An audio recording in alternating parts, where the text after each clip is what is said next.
What does it take to become a successful self-employed estate agent? Well, that's the £1,000 question, isn't it, really? Or should it be dollars? Anyway, never mind. Uh, if you scroll through LinkedIn, you will be literally inundated with advice and opinions. You must do this, you must do that, you should do this, you should do that. If you pay me, I will make this happen for you, and so on and so on and so on.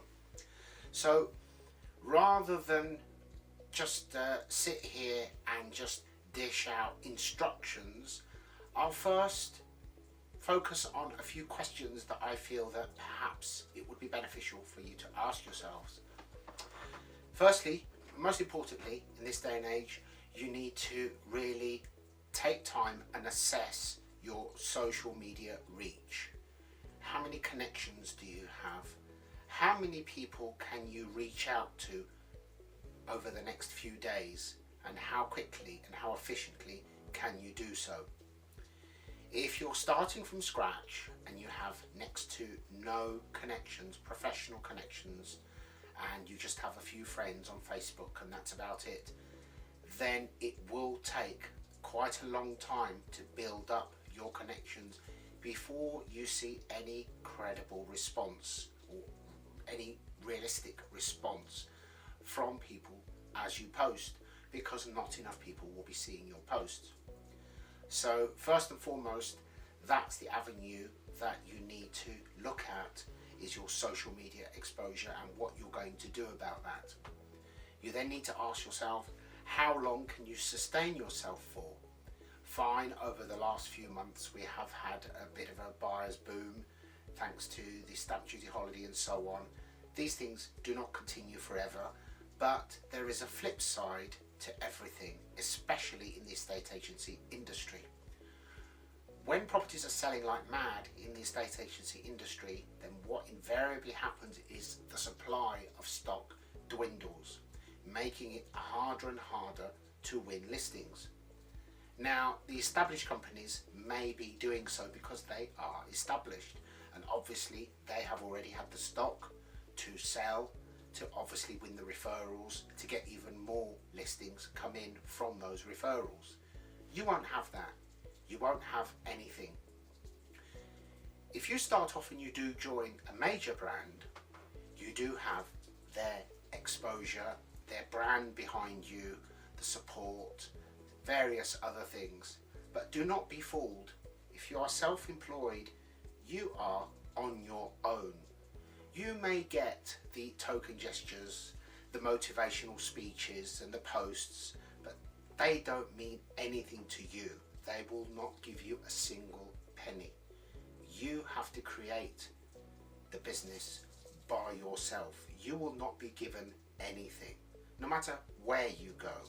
If you are self-employed, you bring money to the table, not the company. That's how it works. So regardless of whatever story you are sold, you need to be prepared for months and months of relentless effort for nothing, financially speaking. The investment during that time will be in yourself, in your personal profile. So that begs the question, should you consider working on your personal profile and your network before going self-employed? I would say yes.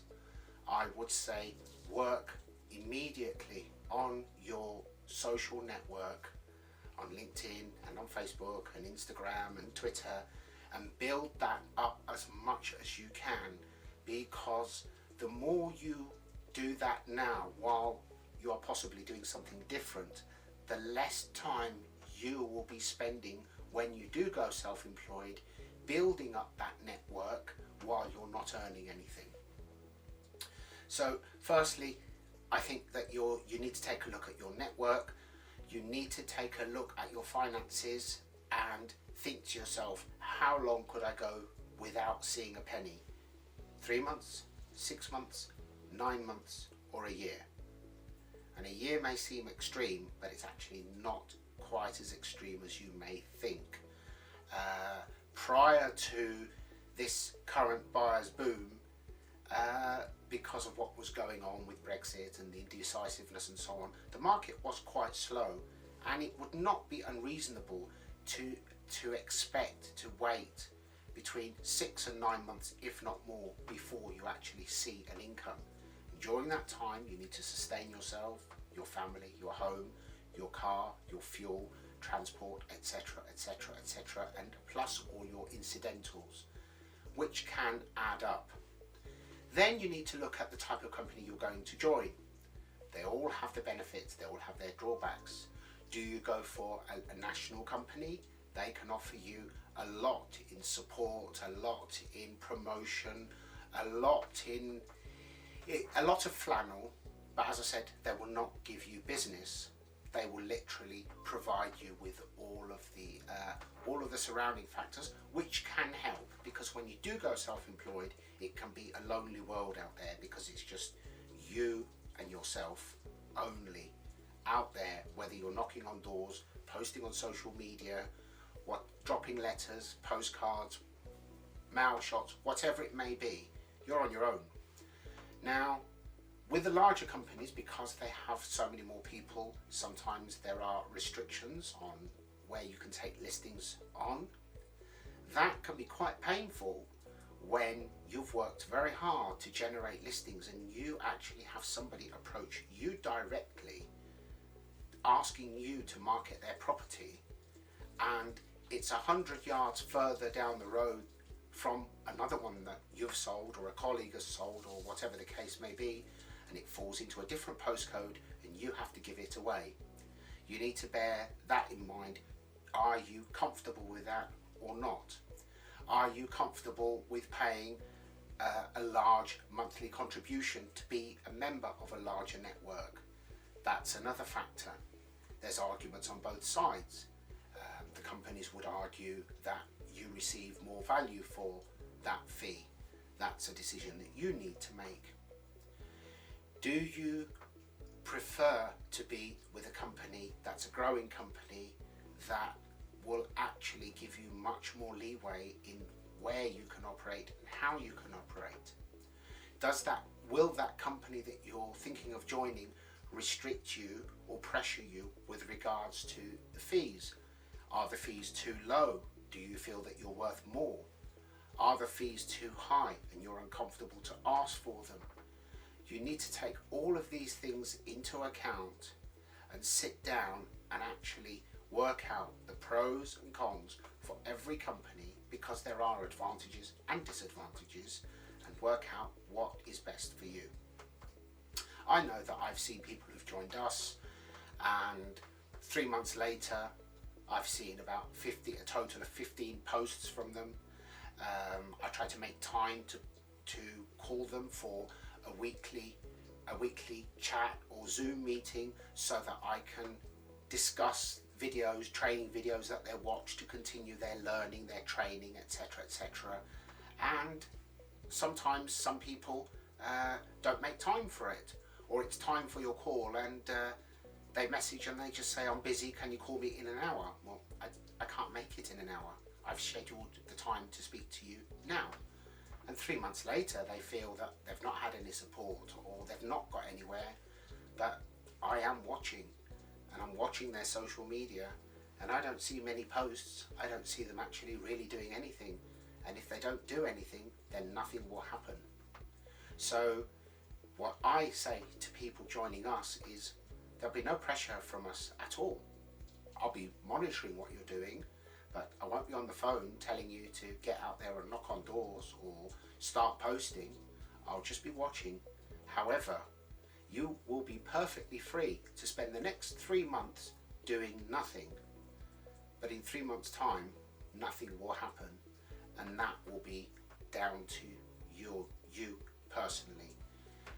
There's absolutely no reason that you cannot succeed, but bear in mind that for you to do so, it requires a relentless and consistent effort, day and night.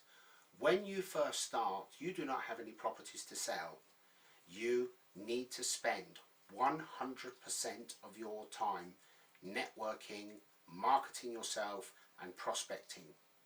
and that is not something that you should take lightly. So while the rewards of becoming a self-employed agent are wonderful, bear in mind that if you join certain companies, you're only a small part of a giant puzzle, and as an individual you don't matter and they don't care. What you need to bear in mind is that the only thing that you have to take away of value is your own personal brand. The more you focus on your own network, the larger that network becomes, the larger your personal professional real estate is, and that is yours. Because when you have 20, 30, 40, 50,000 connections, whether you go from selling luxury property or any property to selling jets or selling anything, you have all those connections to draw upon to bring you business. So investing in your network, investing in your connections, respecting your connections and giving them as much time and reciprocating to whatever they do for you as you possibly can is an investment in your own professional future, and that will pay you off dividends in the end. So really, the property side of it is incidental. It could be any product or service. The key is to build up your own network, and in time it will reward you and it will give you the freedom to change your career, to do whatever you wish, and your personal network will follow you wherever you go. I'll make more videos in the future about this topic. If there's anything specific that you'd like me to answer, or if you have any questions that you'd like to discuss privately, please feel free to contact me. My details are listed below, and I'll see you in the next video.